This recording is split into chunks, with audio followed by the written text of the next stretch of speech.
insightful, that allowed us to listen to what entails the social and emotional transition when we take up a role of leadership in our communities. We were wisely led by David and also by Sister Stella and Sister Pat, with the whole help that goes behind these presentations. I also sent you an email yesterday with a link to the Padlet where we can read many of the comments and sharings. Thank you as well for sharing with us your hearts, your experiences. And today another email will follow after this session, sharing with you some materials that we'll use for today's session and for tomorrow's session that we invite you as well to read. And I'd like to introduce just what we're going to do today in a very brief way. We're looking at taking up the role. What does it entail to take up this role of leadership in our communities? So I will pass on to David again. Thank you, David, for being with us. And over to you. Obrigada, Paula, and hello to everyone, wherever you are in your geographical place and also your time. It's so amazing to be time travelers in a sense, across the spectrum of our world and joining together. As we gather, I would like to convene us first for prayer, and I'm going to share a few of the slides prepared by my colleague Sandra for us for our reflections today.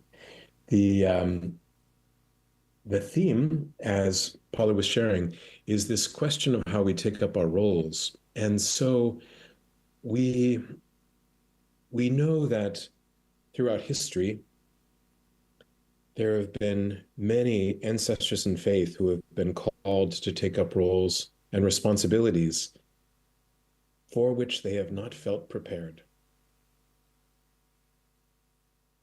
Has called them and called us nonetheless. And so we're going to meditate briefly on one of these ancestors in faith, who is well known to all of us for his own self-doubt, his own fear, and yet at the same time, his openness to being used by God for a great purpose. And so we begin our reflection with Moses. Before we do, as we acknowledge that even in this virtual space, we're actually on holy ground, the holy ground where God has invited us to acknowledge that we are not alone, but we are in fact accompanied by the Holy Spirit and by Jesus dwelling with us through that Spirit. So I'd invite you to close your eyes for a moment and first of all, presence yourself physically where you are by feeling your feet on the floor and acknowledging the sensation of your feet as they touch the floor and as they connect with that ground beneath. We know that below our feet is the earth, our common home, this foundation which supports us and holds us. And as you feel that point of contact, the soles of your feet pressing against the floor, just allow that focus to help us to make a transition from wherever we were and whatever we were doing to being present here now. So that our mind and our heart, our spirit, is in the same place where we find ourselves physically planted and rooted. And take a nice deep breath.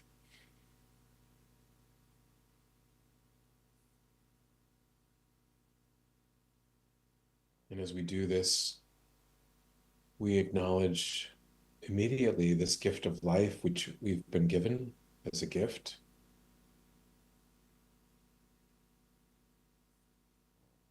this life which we share with so many others and with so much else on this planet.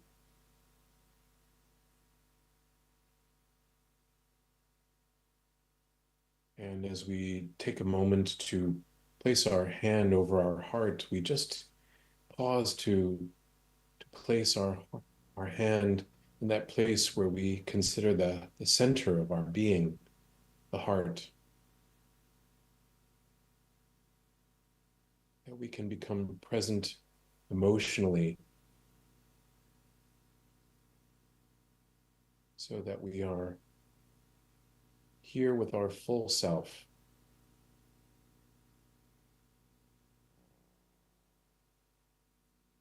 And take another nice deep breath.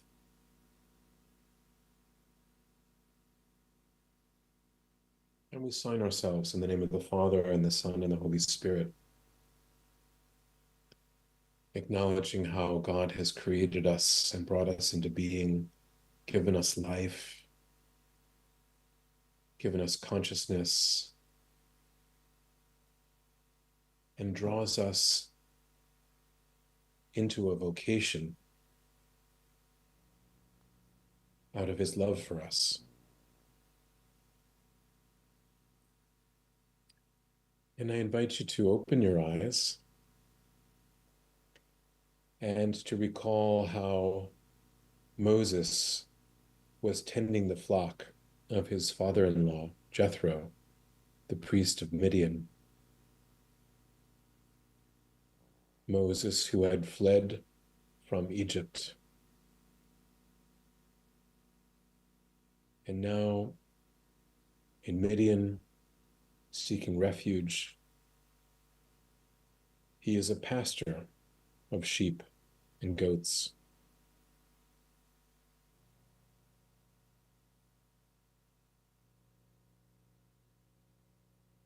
Leading the flock beyond the wilderness, he came to the mountain of God, Horeb.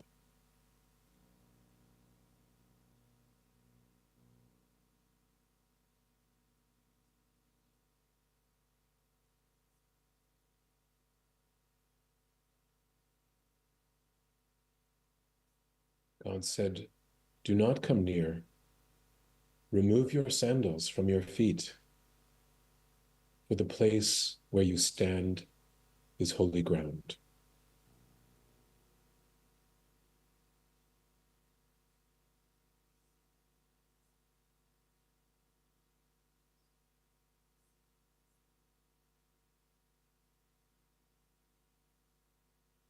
The Lord said, "I have witnessed the affliction of my people, so I know well what they are suffering.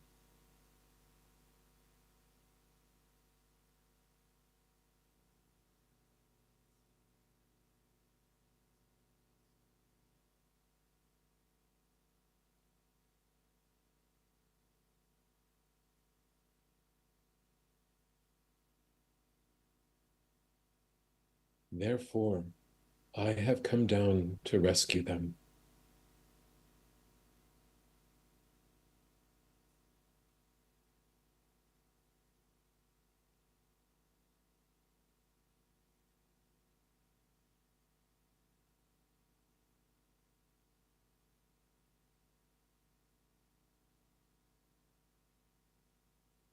Now go.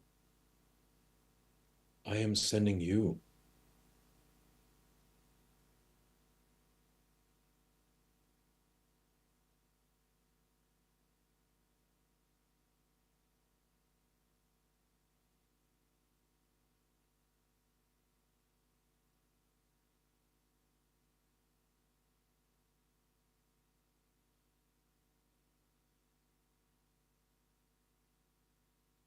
But Moses said to God, "Who am I that I should go?"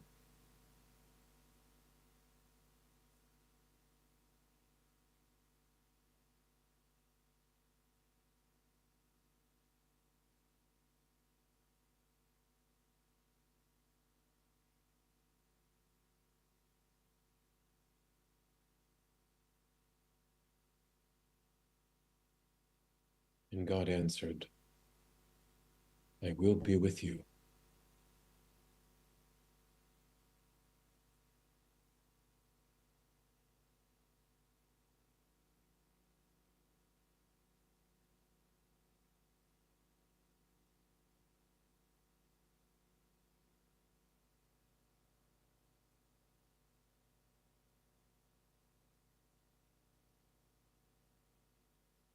So we take a moment to ask God for the grace we need to respond to this call,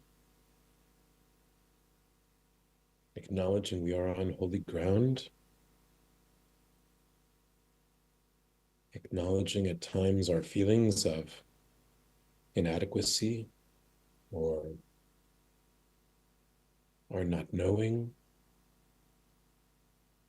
So, what grace do we desire to serve our roles with creativity and with courage?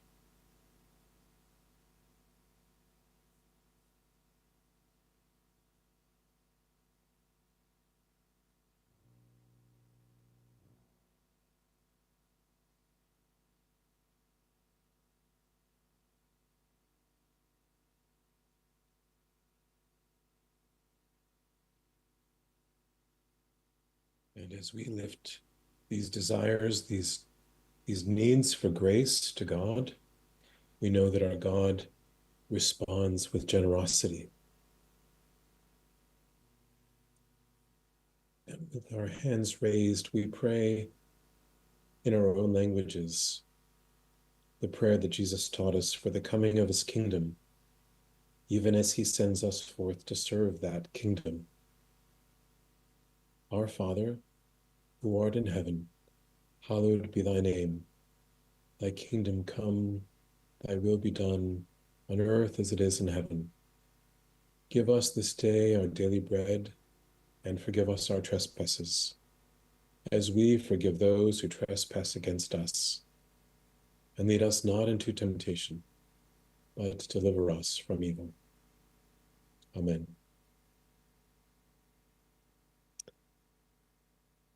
Amen. Amen.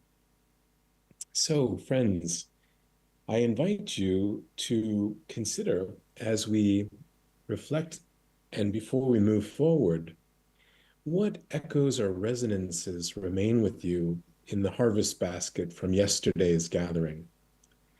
Is there anything that for you remains a kind of a grace, an insight, an echo, as we would say, or a resonance that you'd like to pay attention to? And if you would, we'd invite you to offer that in the chat, to share what it is that might have remained with you overnight or appeared in your dreams or came up in your community conversations. Anything that you'd like to reflect back to us in the plenary. And we'll take a few moments to read what we see in the chat based on your reflections from our previous day.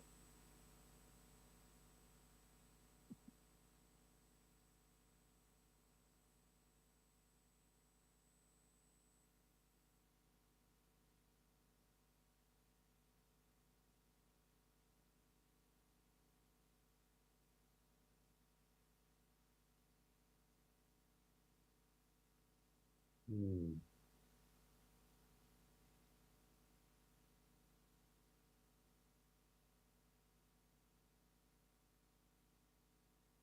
beautiful.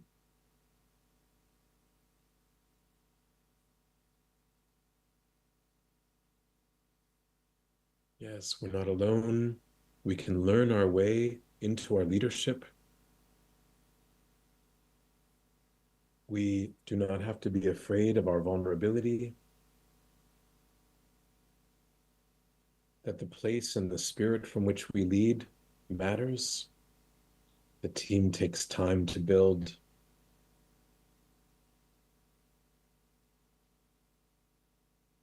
Yeah, we don't live by our own strength alone, but with grace, a sense of healing, a richness, a sense of being able to move forward.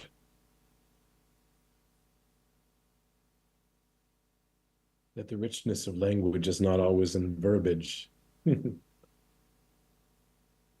Yes, yes, this importance of cultivating a deep spiritual life as leaders.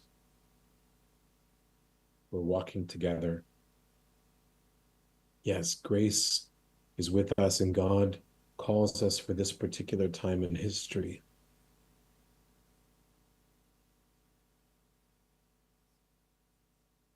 Sense of being called to serve. Yes,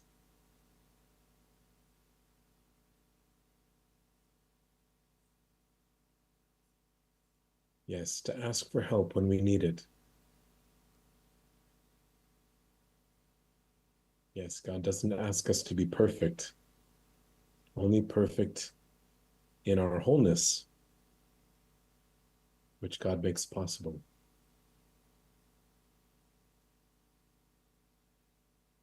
Yeah, I grow up with my team, and to be a grown up on our teams. Beautiful.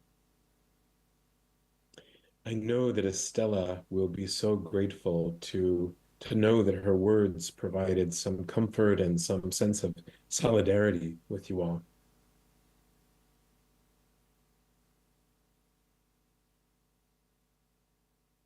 Beautiful. Great. A sense of being able to move forward in faith and trust. Okay. Please feel free to continue to share in the chat, but this gives us a real sense of how much fruit is already on the tree based on your experience of participating yesterday. And imagine how much more there is to come. And the lessons that you take from yesterday's gathering, especially around the invitation to be yourselves, to be vulnerably and humanly yourselves. This is where we begin, not to be superheroes, even though that's what we sometimes might be expected to do for others. Okay, so as we continue, as we look forward to the content, the topic today, we will proceed in a similar way. Let's see if I can proceed here. So we uh, will be offering a kind of focus today on the call of the reluctant leader, and that is really about addressing the feelings of ambivalence we sometimes have around connecting to our sense of vocation and to the role of authority, and responding in a sense so that we can better serve our roles. We will be, as we did yesterday, offering about 20-25 minutes of input and presentation, followed by a live offering of a testimony by one of the Loreto sisters we work with, Mary Kamatho from Kenya. And after Mary's sharing, we'll be inviting you to some reflection and then to small group sharing as well. So, without further ado, we'd invite you, first of all, in your journals, to take about 5 minutes now in quiet. We'll have some music to play here. And the invitation will be to consider what aspects do you find most consoling? What, in other words, produces a feeling of deepening your faith, your hope, and your love? What inspires you in your vocation and your calling that you experience because you're in your current role, this role of responsibility and service? The second question, what aspects do you find difficult? What are the most difficult elements? And if you were to think about what success or fruitfulness or generativity would be defining for your current role, how would you define what it means to be successful, to in a sense fulfill your current role and to do it well? And how is that different from your previous experiences? So we'll invite you to take 5 minutes now, and we'll pause without input for you to write down some answers to those questions, and I'll put a timer on for that purpose.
Okay.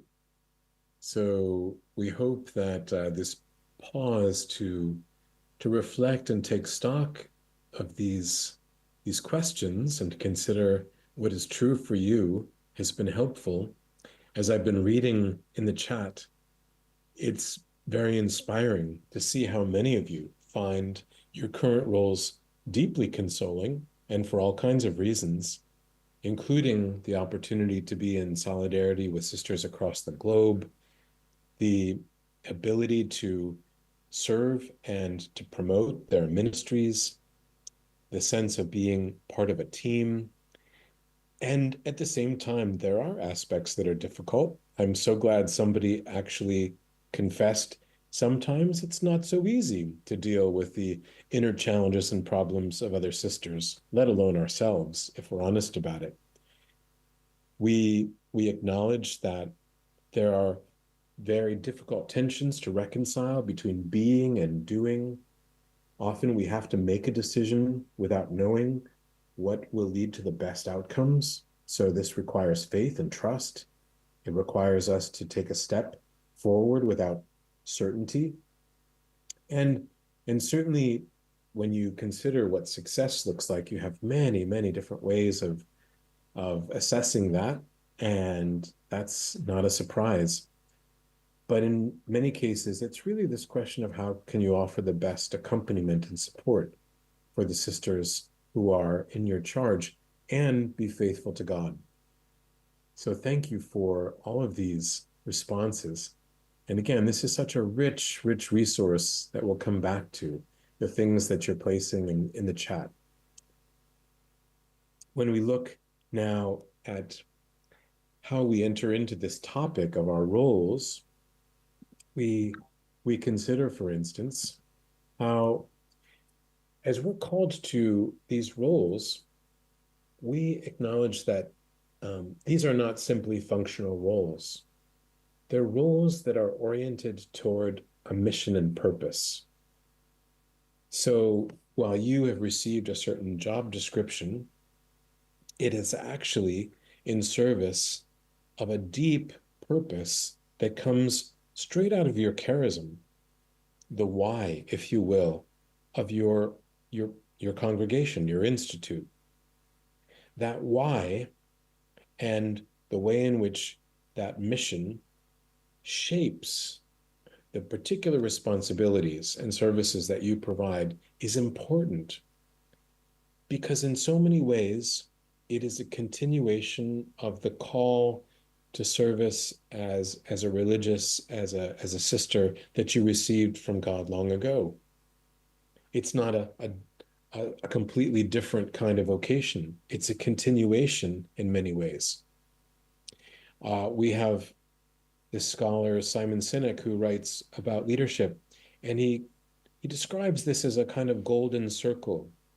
We're often very in touch with what we do. Some of us are in touch with how we do it and why what we do and how we do it is different from others. But we're not always connecting with the heart of things. We often get preoccupied with the details and miss the deeper purpose we're trying to serve. So he reminds us using this golden circle to connect the what and the how with the why. Also, when we consider what it is to answer a vocation, we might look at this iceberg model, which is probably very familiar to many of you. What do we immediately see on the surface when we look at our lives is our activities, our habits, our day-to-day routines. We might think about the particular gifts and competencies that we bring. But then deeper below the surface, and often not visible to others, is the question of our mental models. For instance, our attitudes toward our work, the ways in which we've been educated to think and operate a certain way, even our theologies, which vary across the spectrum of those of us who are gathered on this call, our ecclesiologies, and how they influence the ways in which we take up our roles or our authority. Then, if we continue to go deeper in this model, we consider what is very personal to us, our personality, the way in which our particular personality has been shaped historically, and our gifts as well as our shortcomings. And underneath personality is this question of how mature we have become, not just in age, which we know is only one measure of maturity, but also in our capacity to put our egos aside, to place ourselves wholly in the service of others, to use our capacity to take perspective and to be wise and discerning in our actions, not just simply reactive or impulsive. Our maturity in the spiritual life in terms of our gradual growth and intimacy with God, and how this has shaped us, how this is liberating us and healing us from things that perhaps, well, things that perhaps create reactivity in us and make us act out of fear rather than freedom, as we were describing yesterday. And finally, in the deepest core, we consider what are our most deep values, the things that we consider the heart of our vitality as people. And of course, there we're very much talking about our connection to God. Pope Francis reminds us that this why, this mission we serve, is not a function of our willpower. That in fact, for us as mature religious, it is Christ who is inspiring us and the church to go out of ourselves. It is always God loving us first and then us responding, not so that we can prove ourselves, not that we can earn more love than God has for us, not by becoming perfect, but rather our service, our growth, our maturation, our surrender, our sacrifices are most of all our response to God's love, God who has loved us first. So the fact that we are children of God and part of a family with Christ, this is the source of our mission. And it's this proclamation of our kinship in Christ that matters most to people. So what we do, if it flows from this sense of love, this sense of gratitude, the sense of kinship with one another, we know that the leadership and the quality of leadership that flows from this spirit will be different from the way that we think about leadership and authority in much of the rest of the world. So we ask ourselves, are we prepared to listen to how the Holy Spirit is continuing to speak to us in our lives, listening to this unfolding of the mission, even as it requires us to take on these roles of additional responsibility? Pope Francis asks us, are we willing to be sent forth at any time or place to witness to our faith, to share this divine life by building up the church? There's a sense of availability that's being asked of us, an availability to travel to uncomfortable places, to live as many ways as Jesus did without a place to lay his head. And many of you who are superiors of international religious orders know that's often what it feels like. Actually, you're laying your heads in so many places, but it's difficult to call any one of them home. Are we, like Mary, the mother of Jesus, ready to be completely at the service of God's will? So, as we consider these questions, we're really locating our call to leadership within the call that we've received for our discipleship of Christ.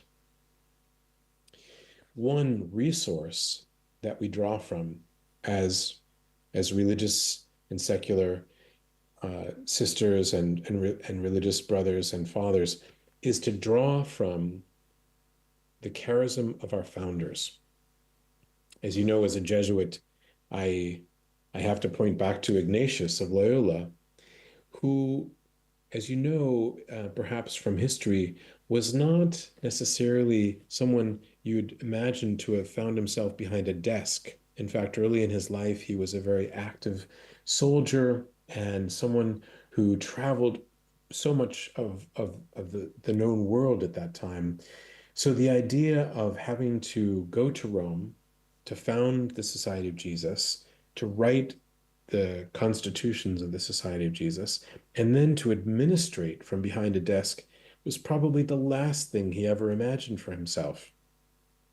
One practice that Ignatius had when he was writing these letters, he was one of the most prolific letter writers of the 16th century, was to consider at every moment he had to offer a recommendation or make a decision, to pause and to allow his consciousness in prayer to move from the details of the letters on the desk to what he called the asiento, the seat of God, to allow that consciousness to move back and forth between really the mundane world of the details and decisions he had to make and what he really believed in his heart that God was calling forth, so that he was in a constant dialogue. His prayer was as much a resource in the decisions of his administration as the signs of the times, the counsel of fellow Jesuits, the input he received from people from all over the globe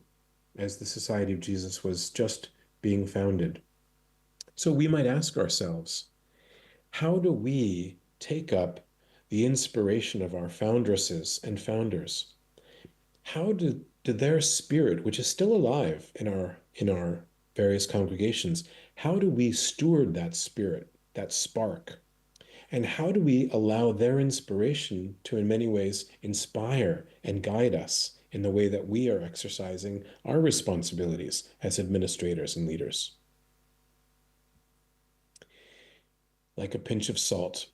As you know, my research is in the areas of leadership studies, and one of the things that research has found is that the extent to which we, those of us who even are reluctant in our roles of responsibility and service, to the extent we see ourselves as leaders, this can be a great asset to us in a number of very particular ways. So first of all, to identify, at least to an extent, with our leadership role can help us to actually increase our sense of our personal capability.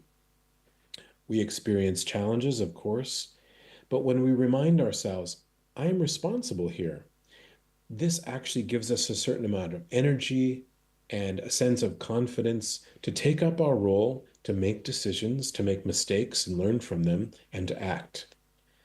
So the sense of agency. Understanding that we are leaders and identifying, at least to an extent, with a pinch of salt, as we say, can actually increase our capacity to reflect and integrate life experiences with our work as leaders. We might be watching our favorite sports team, and I know that many of you are probably soccer fans, football fans, not just male religious watch football. But you can see all kinds of lessons drawn from the way that people exercise leadership on the field. Or we see it in families and the way that mothers and fathers exercise their authority. Or we see the way in which various lessons in daily life can instruct us about how to motivate people or solve problems. And if we have a mindset of ourselves as leaders, this actually can give us a great resource so that all of our lives become, in a sense, a text to be reading to help support us in leading. There's no doubt that our experience of leadership can be a source of purpose and meaning, and also of resilience when we're experiencing challenges. And certainly the desire to grow, to mature, to outgrow, and to heal from things that have held us back in the past so that we can be of service to others. All of these things are resources. 3 perspectives or lenses, we say, to help us understand better our leadership roles. In our Discerning Leadership program, we talk about lenses, the ways that we see, and also tools, the ways in which we act and work. And so 3 things to consider. One is, as we take up our roles of authority, we have to be reconciled with our understanding of power. This is one of the words that we're least likely to use in religious life. And yet, as we know from the tragedy of sexual abuse in our church and also the abuse of spiritual authority, that power is something we have to be in touch with and honest about. This requires us to be clear about our ambivalences, about different types of power. Given that our roles are for service, as Jesus washed the feet of his disciples, as the Pope is appointed to maintain the unity of the church, our power is for service. It is for communion. It is for the sake of our mission. We might consider the variety of powers that we don't want. Most of us are not craving power over people. But yet, if we're not willing to be in relationship with power, we also might be losing the opportunity to exercise power with and power for people. Power with is the power to be with people and to accompany them, to mentor, to guide, to share our experience. And power for is to be able to use our resources in a way for those who are vulnerable, those who have less resource. These are critical sources of service. And as we know, Jesus himself used his own authority with and for others constantly, and very sparingly did he use his power over others. Only over demons, in fact, those who he was exorcising from those who had been possessed. What does this teach us about us, ourselves, in our positions of authority? Because of the amount of hierarchical structure that many of us have received in our religious congregations and the concentration of authority in our roles, we have to be very cautious about exercising power over, unilateral power, which is strictly top down or one way. For instance, ordering people around to do what we think they should do. This, in fact, is very disempowering. It can actually undermine the motivation, even the vocations of other people. And increasingly, we are sensitive to this within the church. So we have to ask ourselves, what is our relationship to power? And how might our relationship to power mature as we take up our roles? Second, we're called to, in a synodal church, harness the gifts of participation, which means increasing the number of opportunities we have for our sisters and our stakeholders, our colleagues in mission, to exercise their voice in the process of consultation, the process of communal discernment, and the process of decision-making, decision-taking. By increasing the number of voices, we actually can increase the potential quality of the decisions we make. We see more when we introduce more perspectives into our processes. Yes, it takes more time. Yes, it can also be more complicated to reconcile differences. But participation is essentially an incredibly powerful gift, and the synodal church is moving the whole church in the direction of expanding the inclusivity and the diversity of participation, while at the same time being aware that we can get trapped into endless circles of conversation and decision making that go nowhere. This is why synodality also has to blend participation and inclusion with a hierarchical sense that at every position that we have a person invested with authority, their role is actually to help support participation and at the same time move forward with the mission. So synodality recognizes both simultaneously the importance of authority and does not dilute roles, while also making sure that everybody has a place on that road. Third, we're called to balance our relationships and our tasks. Our sense of orientation to task and relationship is something that by personality may put us on one end of the spectrum or another. On my team, for instance, I tend to be extremely task-oriented. I love people, and at the end of the day, I want to get a job done. Other people on my team, one dear person who's on this call, in fact, sees relationships as primary and tasks as secondary. And as a result, we sometimes have creative tension. Yet we need both. We need to both care for people and care for our apostolates. We have to both take care of the human resources we have, attending to individual considerations and people's needs within our communities. And at the same time, we have to think about the good of the whole and the achievement of our apostolic goals, our missions. This call to balance our focus of relationships and tasks is one of the primary responsibilities we have in our roles of authority and service within our congregations. What is your personal, in a sense, leaning, your preference between tasks and relationships? In our work with religious, we find the preponderance, the majority of women religious have a very strong gift for relationships first and tasks second. That can create strain on those who are on the other end of the spectrum and be a source of frustration if there's not a good balance. So if you feel like this is a tension within your own teams, how do you want to, in a sense, balance in a very conscious way the concern for the good of people and the good of the mission? And doing it in a very transparent and open way can relieve tensions. We'll have some things for you to follow up on that can help you to pay attention to this creative tension within your teams in a worksheet that can follow.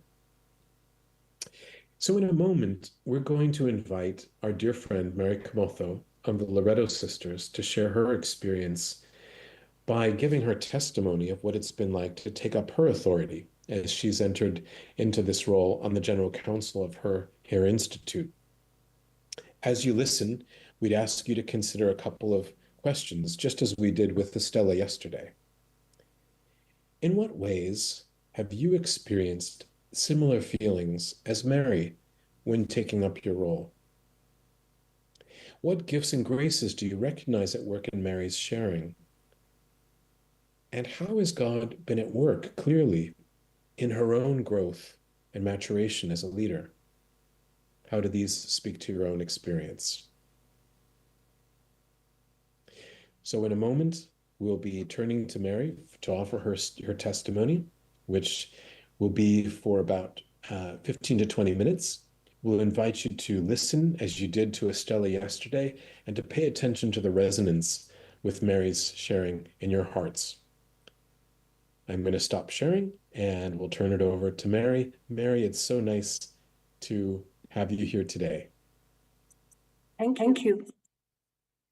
So my name is Mary, born in Kenya, and I belong to the Institute of the Blessed Virgin Mary, or Loreto Sisters, and soon to be Congregation of Jesus. And I am a general consultant for our congregation and a resident in Rome. So I was elected at our general chapter in October of 2022. And like everyone else, I was not expecting to be elected. And so it came to me like some bit of a shock. So we reported to Rome, the whole team, in January of 2023. Coming to Rome, I realized that within me, I was happy to be of service to our institute, and yet I was afraid. And I was wondering whether I really was able for it. And one of the reasons why I was doubting myself was I thought the previous team were very gifted women, and they were. And we also had very many well-achieved Loreto sisters who I kept wondering whether I would really measure up. So when we got to Rome, our general leader, Camel Swords, invited us to undertake the discerning leadership program, which is offered by the discerning leadership team of David and their team. And this was to help us settle in our roles. And we did the 3 modules. The discerning leadership program offers 3 modules, and we did the 3 of them together as a team. And for me and for us as a team, the 3 modules were a game changer. So I will share briefly how, especially module 1, that focused on the person, helped me at an individual level to step into my leadership role. So one of the initial lessons we did was like what David was speaking about today. That is the discerning exercise of power. And I was not very clear on how to be in role without either minimizing my role or over-identifying with my role as a consultant. And in actual fact, I was actually minimizing my role. So we were invited during, I think, the first day or the second day to reflect on this particular question that really has made a difference for me. And the question was, to what extent do I feel comfortable being referred to as a leader? And we were sent out for personal prayer and reflection. And I went and examined myself. I went and looked at myself. And I noticed within me an ambivalence towards my role. I noticed some level of lack of confidence, actually feeling almost half apologetic that I had been elected. And I was also feeling timid. So then we went to share in the small groups, and I realized majority of because most of us were new in the role, majority of us were experiencing the same feelings. And so when we came back to the plenary, the facilitator, who was David that day, demonstrated to us that just like he said today, when a leader identifies with one's leadership role, it can lead to a sense of personal capability, just like you were sharing, a sense of purpose, motivation, and resilience. And he invited us then, if we had not stepped into our leadership role, to step into our leadership roles. And I've never forgotten the way he spoke that day. The phrase rings in my head of step into your leadership role. And I actually felt a shift within me. It's like my mind shifted that day. And I realized I am a leader and that the people expected me to be a leader. And they elected me to be a leader. So when I went to the next province, initially when we reported to Rome, we visited one province before. And I was very timid when I went to the first province, even though the sisters really trusted me and treated me as a leader. But within me, I was having strong feelings of inadequacy.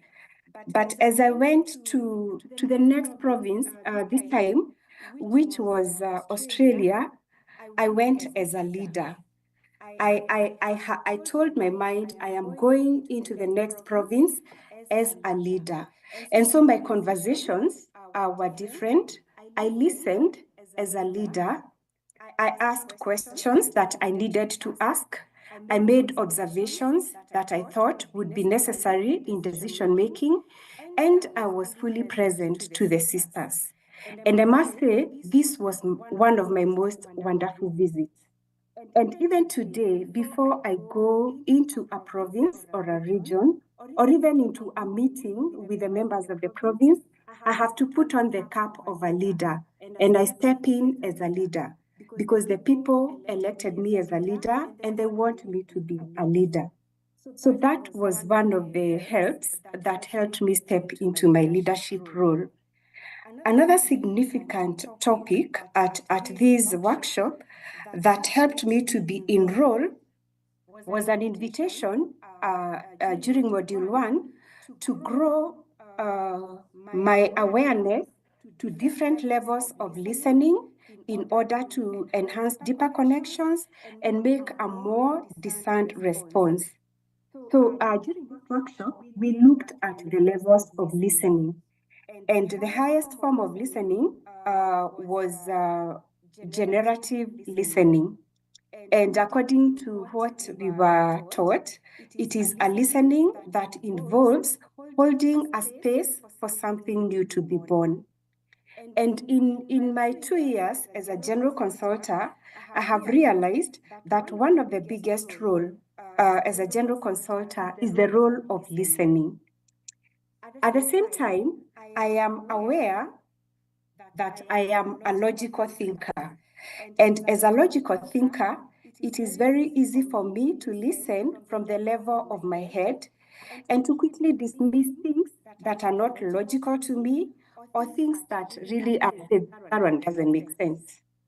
And it is possible for me to dismiss the creative ideas, even of our team members and sometimes also in the provinces, simply because my head is logical, it doesn't make sense. And so I must, what I have discovered in living this is that I have always to be on guard against this. And I am working every day to develop the gift of generative listening. And I'm learning more and more to allow creative thoughts, especially from other team members and also from the provinces, to emerge, because even when they do not make sense.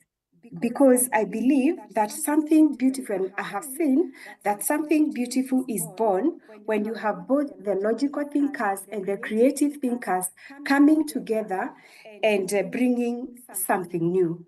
So that is another area that I am learning to grow in. And every time we sit at a meeting, I must tell myself, I must hear, I must listen to what is being said. The other thing that I found very helpful, and that I have found very helpful in helping me to step into my role, is an invitation that we were given by the discerning leadership team to undertake the 360 leadership circle assessment. And this was in a bid to identify each person's creative competencies or reactive tendencies. So as we learned, creative competencies measure how, as a leader, you achieve results, how you bring out the best in others, how you lead with vision, how you enhance your own development, act with integrity and courage, and improve the systems of the congregation. Reactive tendencies, on the other hand, are leadership styles that emphasize caution over creating results. They also emphasize self-protection or aggression. So this assessment that we did, it included doing one's own assessment. You filled a survey and you assessed your leadership style according to the way you thought you were in leadership. You also invited other people to take part in the survey anonymously.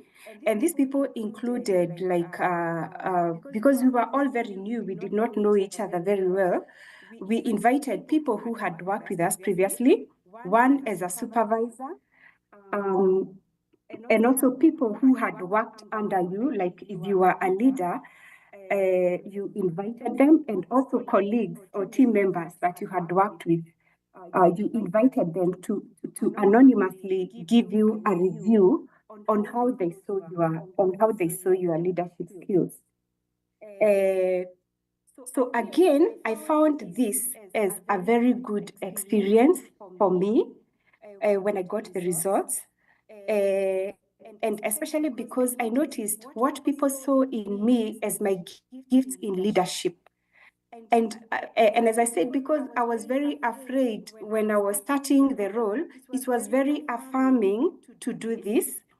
And it is another thing that gave me confidence, to step forward, because I found the results of what I received from the people who assessed me as very affirming.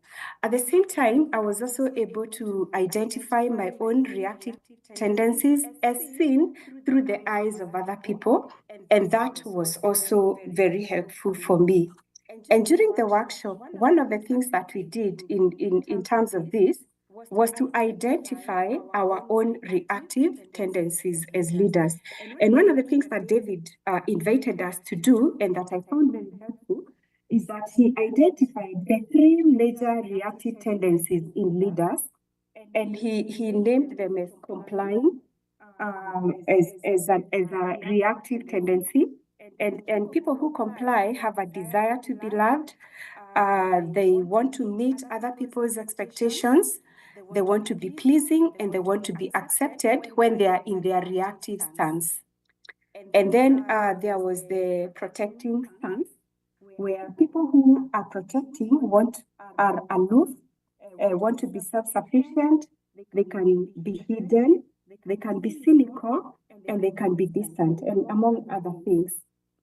And there was a third one of controlling, and that is they have a desire to excel, to achieve, to dominate, to control, and to win. We were invited during this workshop to go to the spot. The three places were labeled, and we were all invited to go to a spot that described what we thought was your reactive tendencies. And it was good. We were all together as a team, and so we were able to see where each of us moved. And one of the things that I discovered, that my own reactive tendency is protecting, meaning that when I am under stress, I become aloof, I withdraw, I can become cynical and thinking I don't need anyone, very self-sufficient. And another thing I learned as well, of course, were also the reactive tendencies in my team. And they also got to know about my own reactive tendencies. And later on, when we went back together, back to our community as a team, we discussed in detail together about our different tendencies. And one of the other things that I learned at this workshop on how to navigate through the reactive tendencies is something that David called reframing. And the awareness of when I'm becoming reactive has been very useful to me in my role as a general counselor. I notice when I'm getting into my reactive stance, and because I notice I'm getting into my reactive stance, then I will ask myself, why am I withdrawing, or why am I becoming aloof? And I'll be able to identify sometimes the cognitive dissonances in my head that are making me be reactive. And the minute I reframe those dissonances, I always find like the shift happens almost immediately. So I found the 360 very useful, and I still refer to it as I work in the general council. So the other thing that I found very useful was the experience of Ignatian discernment. I come from an Ignatian congregation, and even probably in temporary vows, we learned a lot about Ignatian discernment. But I think in my own head, I understood discernment as something separate from daily living. And I thought it is something you go and sit and do in the chapel, or you go and sit during a retreat. That's when you do discernment, or something like that. So we looked at discernment individually and communally. And one of the things that I've got to understand or internalize is that discernment is really not separate from daily living, and that it is not something that you only do in the chapel or in your prayer corner, but it is attentiveness to the movements of the Spirit, and it is something that you constantly do. And whether you're in a meeting, it could be during dinner or in any other capacity, an invitation to be more attentive and to be more in touch with the truth that is in my own heart. And myself, I know that I feel in my gut. So I listen to my gut. So it's an invitation. I found it as an invitation to be more attentive, to be more in touch with the truth that is in my own heart, to speak from my own truth in our meetings, and to be faithful to these truths. I also learned discernment has to do with listening to the truth that is in the other person and allowing myself to be moved, to be changed, to be converted from their truth as well, so that I am not just sticking on my own, on what I perceive to be my own truth. So it is a call to pay attention to my inner dialogue all the time, and also to try and listen to the other person as they share about their own inner dialogue.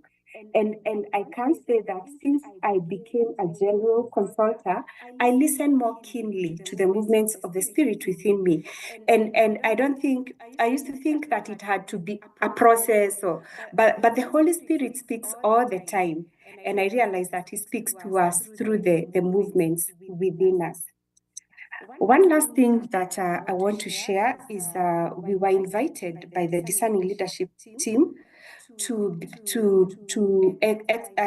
engage in coaching, and they have this program where they pair the general council members with coaches, leadership coaches. So again, going for coaching, having coaching has been a very great help for me at a personal level. Sounding things out with a neutral person who is not a member of our team and who doesn't quite understand everything we are going through, but can help me see things with in a new way.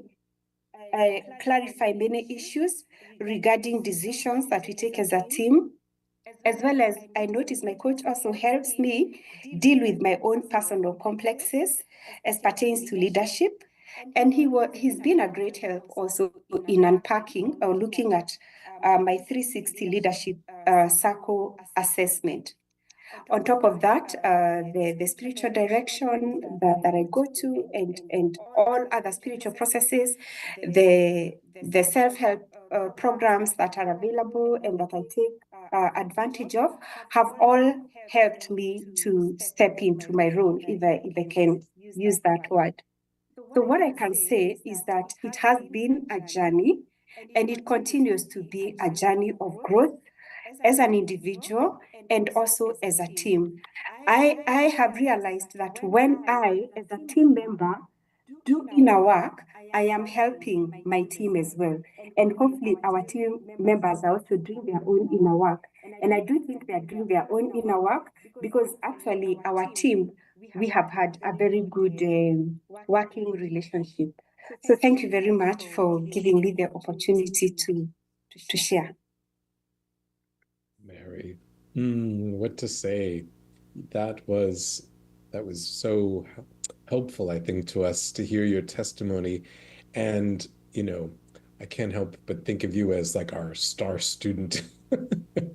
This this survey that you've offered of your experience of how these various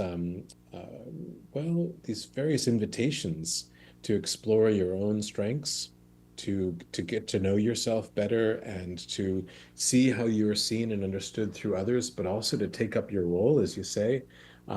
I hope that others have found this was very resonant with their experience as well. The questions, I think, as you can see, if you're looking in the chat, there are so many comments already thanking you for your beautiful testimony. Mary, are you looking at the chat at all? Yes. Oh, yeah. So I'm so glad. I'm so glad that we've had the privilege of listening to your testimony today. Are you able to stay with us? Okay. So while you're with us, we're going to be inviting the group now to turn to some reflection for themselves. My gosh, as you can see, the thanks, they're continuing to stream in. And we'll make a copy of this so that you can see it after the call. Yeah, beautiful, beautiful. So I'm going to shift now to those questions for the small groups so that we can give people time to enter into those. And here we go.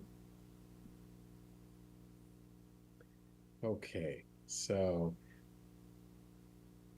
those questions again, What have you experienced in terms of similar feelings when you take up your role? What gifts and graces do you recognize at work in Mary's sharing that touch you? Okay. And we'll be inviting you over the next few minutes to take a brief break and then to reflect on your own on those questions before you head into your small groups. It's 11 minutes past the hour right now. How about we take until 16 past the hour for a brief biological break to stand up and stretch, use the bathroom, get a cup of tea, and then after that, we'll have a brief pause for reflection before the small groups. So we'll see you in about 5 minutes and reconvene here for the time of reflection. Mary, again, sincere thanks. We'll get back to you in a moment, okay? Very good.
Ciao. Okay, ciao, ciao. So, welcome back, everyone. Before we take the time for reflection on the 7 minutes or so for reflection, we'd like to do what we did yesterday, which is invite you to select the language for the group that you would prefer to join for the small group sharing. So now you see that there is the poll available for you to indicate which language you prefer for your small group. We invite you to complete that poll now. So just to say that if you choose not to share because you have people with you in the room, or you prefer not to share in the group, you can choose no group. You will still be sent to a group, but there will be no sharing in that group. So you don't need to worry. If you cannot join a group, you can also afterwards just switch off your camera and your microphone. And so we'll be waiting for your voting before we proceed.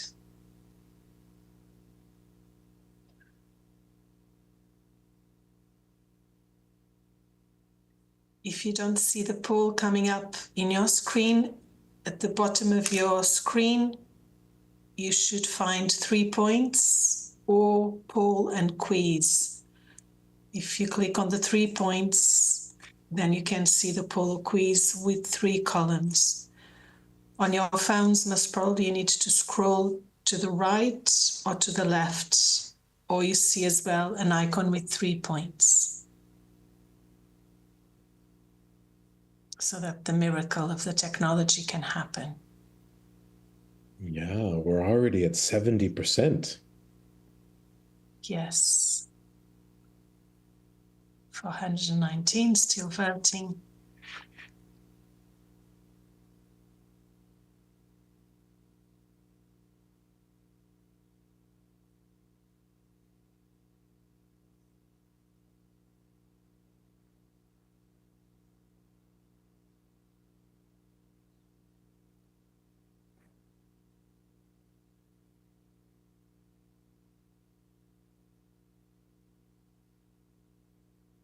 So we're still missing some people from voting.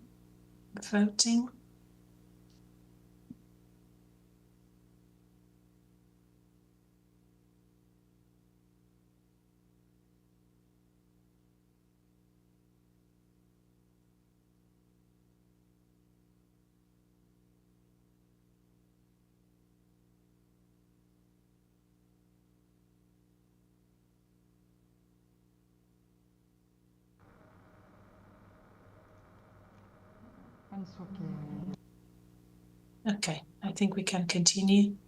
David, over to you. I've put the questions on the chat. Okay.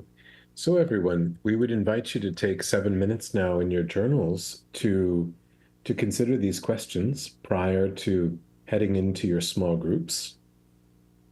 That will give you some time to prepare your comments. We know that the limited amount of time we give, 40 minutes, is not very much, but it helps if you have prepared your thoughts ahead of time. And then it also gives our team a little time to assign you to the small groups. So those questions, again, I'll post them as we saw here.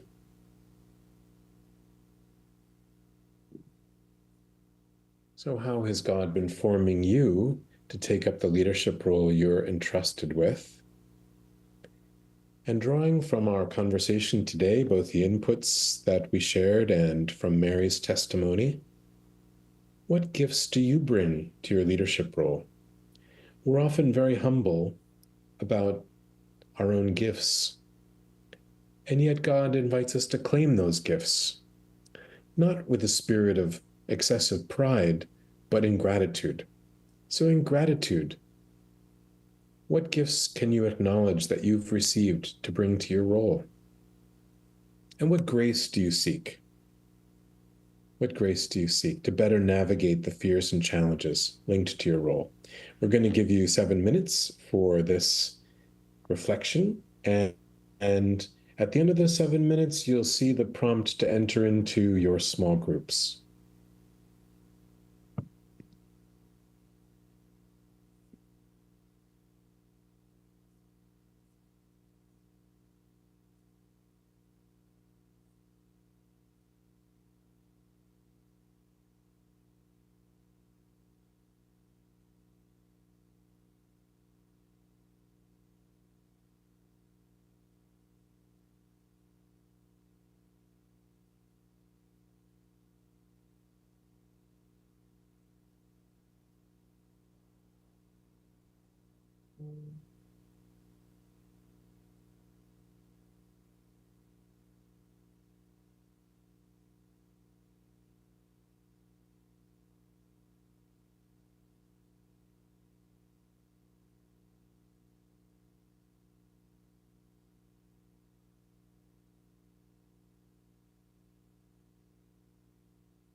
Okay, so I invite you to bring your reflections to a close as we transition to the small groups. And our intention is to provide about 40 minutes again. That means we won't have very much time at the very end of the session for closing comments, but we really know how important it is for you to have this time in the small groups. We invite you to use the Padlet as you did yesterday, so that as you're finishing in the small groups, the note taker or someone in your group appointed to share some reflections can put those on the Padlets and post them so that we can see what's come up. And we'll invite you to come back promptly at about 8 minutes after the hour. So if we're ready, we can invite you into your small groups. And looking, Florence, over to you. Thank you. So people will go now to their small groups, and we will help the ones that remain in the main session. If you cannot join the small groups, please just switch off your camera and your microphone.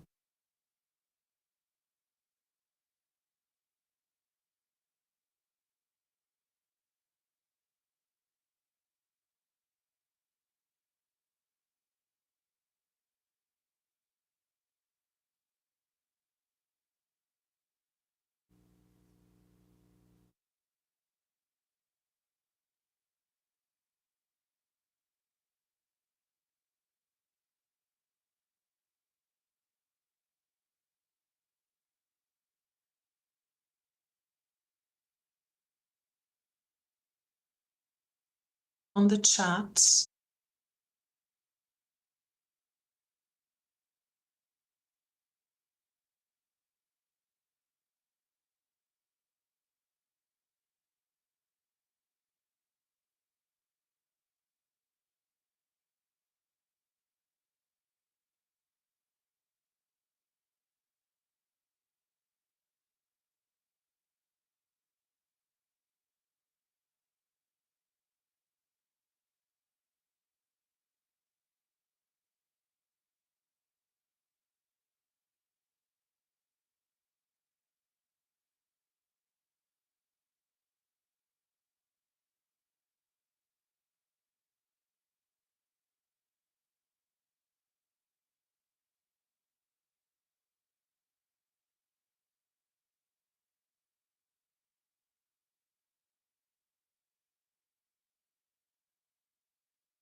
returning. Is everybody back now? No, not yet. You can see the number of participants rising. Okay. Welcome back. Bienvenue. Benvenuto. Benvenita. Benvenuti.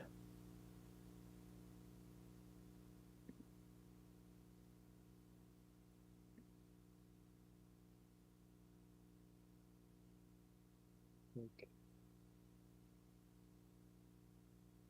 So, friends, as we're gathering back, we know that this time is always so brief, and hopefully you experience rich conversation and a kind of intimate sharing between those sisters of yours who no doubt have so much shared experience amongst them and wisdom. We have a few closing thoughts as we gather, and we know that there's a lot to process on the Padlet, more than we can really go through at this time. We've only got about 5 minutes, but we wanted to suggest a few closing thoughts. One is that when we are overwhelmed in our work, and I know that happens to me every once in a while, when the number of tasks are so overwhelming to us, or the challenges are really more complex than we can sort through, we feel uncertain. One of the things that can be very helpful for us to center ourselves is to return to the sense of what is my purpose, my role, and my task. What is the purpose I'm serving? How is my role giving me certain helpful guidelines and parameters? As Mary said, how is it authorizing me to do work on behalf of my congregation? And what is my task? What is the next immediate thing that I'm called to do in the service of that purpose? This can help us to, in a sense, like a compass, help us find our place when we're a little bit confused in the darker parts of the forest. And I encourage you to think about this as a practice as you are also accompanying your fellow sisters. What is our purpose, our role, and our task? Times get confusing, and this is a helpful, simple tool.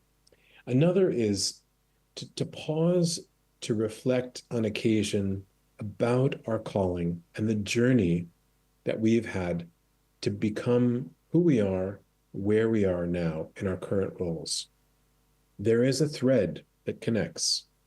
There are bridges that pull the pieces of our lives together and give them coherence.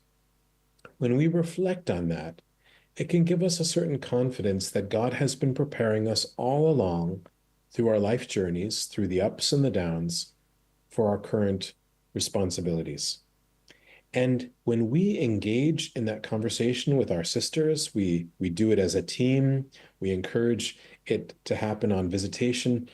This sense of connecting our vocations together, including the moments when we had to recommit, these are decisive moments that restore our sense of purpose and connect us with the original energy and inspiration that God gave us, even as our calls have evolved and matured. When we connect as we are here with supportive networks of other women religious and leaders, this can certainly help to provide some sense of accompaniment, a sense that we're not alone, but also we can gain perspective and often creative ideas and ways of approaching the challenges and the problems that we face in our work. When we try to operate independently, when we try to, as Mary did, at times draw back to protect ourselves and to keep a kind of barrier as if we're self-sufficient, we lose contact with essential resources. And both men and women leaders are prone to this if that's their particular way of finding safety. It is essential to engage in ongoing formation and education. And as Mary expressed, to go on for formation, for instance, the Discerning Leadership Program, which offers a leadership formation for a more synodal way of proceeding in the church, to senior Vatican officials and to the major superiors of religious congregations, general superiors and their counselors. these kinds of programs, the discerning leadership programs, or many others, can support us in that journey that we're on, no matter what our age. We have participants who join us in their late 30s and early 40s, and who are still working in these roles in their late 70s and early 80s. Wherever we are, we're on a learning journey and can offer something to others as well. Finally, we invite you to take some time to journal after this session and to consider what support or formation will strengthen you to more fully embrace this role that you've been asked to take up on behalf of your congregation. So we look ahead to tomorrow's session as you will be joined by Christina Kang, one of our colleagues. Christina comes from Singapore. She is a highly qualified theologian and an expert on organizations, and she'll help you to explore how, as a congregation, your organization is actually a theological reality, one that's infused with God from beginning to end, from the charism that you've received to the stakeholders you work with, to the structures and the resources you have to manage. Christina has a great wealth of knowledge and also of experience working in many different cultural contexts, and she's really a treasure. We'll also be hearing from the Superior General of the Religious of the Sacred Heart. So tomorrow, I hope you look forward to that session. I'm going to stop sharing my slides now. We see many, many messages that have come up over the last few minutes. And as we're bringing our call to a close, I'd invite Paula to share any kind of closing comments she has. Paula? Yes, I'm here. Thank you so much. Thank you, David. I think the words are not enough to express the depth, what we've learned today, the horizon that was opened to us, both by you, by the slides that Sandra has prepared, and by Mary. Thank you for opening your heart and your wisdom and your experience. We understand that it's not only words. There is a lived experience, there's a concern, compassion, and a love for religious life. And for taking up this role that sometimes it's so daunting. There's so many expectations from our side, from the people we try to help and accompany, and just to bring that all up. What power do we see? What is our orientation? Are we task people, relationship people? The challenge of synodality, there's so many things, looking at our elders like St. Ignatius and so many others. And thank you so much, Mary, for opening up your vulnerability again with us and giving us words to also speak and say our own and to journey together as brothers and sisters. So I look forward for tomorrow as well. Tomorrow we'll be looking at the theological framework, and we have been given some homework. So an email will go out, and if you haven't received an email, please send an email to my email, formation@uisg.org, that I just put on the chat, and tomorrow I will forward the email to you. And there you have a worksheet that can help you deepen in what we have looked at today. Am I more task-orientated? Am I more relation-orientated? And how can I bring those two together, enhance my leadership skills? And there is an article as well translated in the 5 languages that we invite you to read on the theological framework of organizations.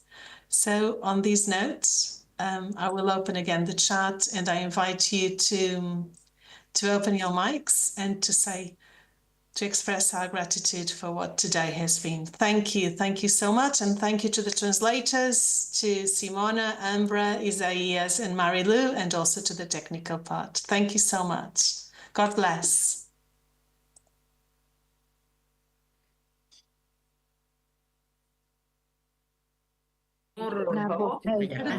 Gracias. Thank you.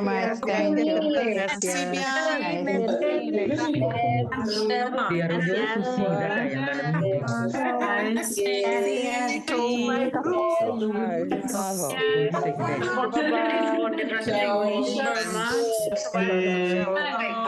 Bye-bye. hasta mañana. Gracias. Hasta mañana. Chao. Nos vemos. Chao, chao.